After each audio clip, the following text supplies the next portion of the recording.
புதுக்கோட்டை மாவட்டம் ஆவுடையார் கோவில் அங்கே அரசு மருத்துவமனையில் செவிலியராக ஒருத்தர் பணிபுரிஞ்சிட்டு வராரு.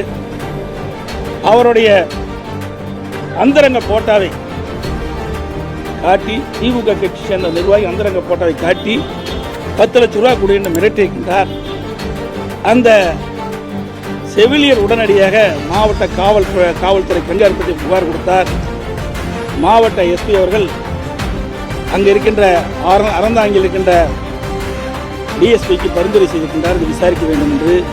கிட்டத்தட்ட 15 நாட்கள் கிடப்பில் போடணும். அதற்கு காரணம் அவர் திமுக கட்சியை சேர்ந்தவர் என்று பத்திரிகைகளில் செய்திகள் வெளிவந்திருக்கின்றன.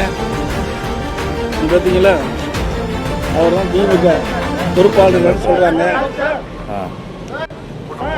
முக்கிய பொறுப்பு இருக்கிறதாக சொல்றாங்க.